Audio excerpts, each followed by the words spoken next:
Time now to take a look at the Stewards report for the day. And Brad, let's start with race number one. Rock River had shown a little bit of greenness in the trial and brought that to the racetrack today. Yeah, that's right, it did, Adam. It raced fiercely, also green from the 600 metres and was caught wide from the 400 metres. Had the vets look at the horse, but no abnormalities there.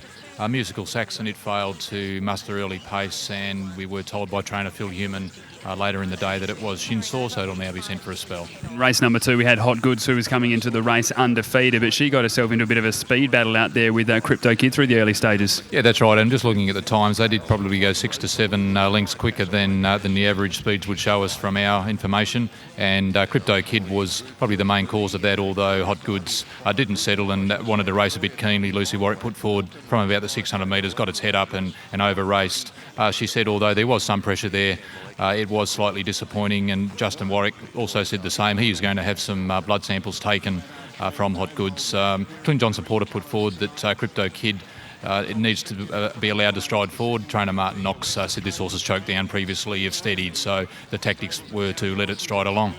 Race number three, we saw another short price favourite go down, and that was in Blackwood. There was a bit of a battle late between it and the Blue Nipper, and I believe that one was laying in, one was laying out. Yeah, that's right. Blackwood laying in was initially, and then the Blue Nipper wanted to lay out, was under pressure over the final 100 metres, just some slight brushing there, but nothing too serious in that, Adam.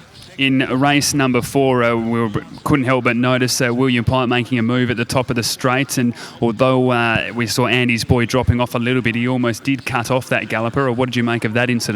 Yeah, that was right, Adam, as you've called it there. There was some minor crowding to Andy's boy, which was under pressure, but we did say to William Pipe, just wait a little bit longer until you're fully clear runners before shifting ground in future. In race number five, Wise Decision was well backed. Of course, it's shown some really good form in Broome, but just couldn't bring it to the racetrack today.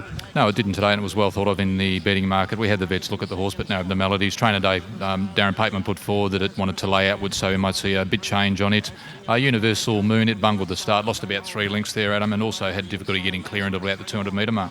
In race number 6, we saw Red Aura race in a very different position, found itself out in front. They did go out quite slow, though, through the early stages. Yeah, they did, and we put that to William Pike, who said he hadn't anticipated leading. He wanted to be fourth with some cover, but his horse jumped quite well. There was a lack of pace, as you say, and he was able to stride forward and lead. And we will be speaking to trainer Danny Morton, but I'm sure we're going to be hearing that Mr. Morton hadn't anticipated leading also. In race number 7, Warbrook put in a bit of a disappointing performance. Was there any reasons for that? Yeah, there was. It was found to be lame in the off-hind there, Adam, so a veterinary clearance will be required for it. Silver Romance, somewhat disappointing, although caught wide on straightening. A rider put forward that it felt uncomfortable, but vetted out okay. And in the final race of the day, we know that Barricky Beats likes to lay out at times, but he did it big time today. Yeah, he showed that again today, didn't he? So lay outwards on straightening quite significantly, and we're just having Paseo del Prado vet checked. It looked somewhat disappointing in the run. And Brad, just tell us obviously about the track downgrade, and also there was lightning in the area as well, why we were able to keep racing today. Yeah, that's right. So there was lightning prior to the start of the day. We were monitoring that closely. We only had the one downgrade through the day. The track's held up very well and culminating in a very fast time there the last race, so I think we were very fortunate to get through. Brad, appreciate your time again. Of course, the Stewards reports will be available through the RARA website as well, so we encourage everybody to go and have a look at that. I hope you enjoyed your day here from Ascot.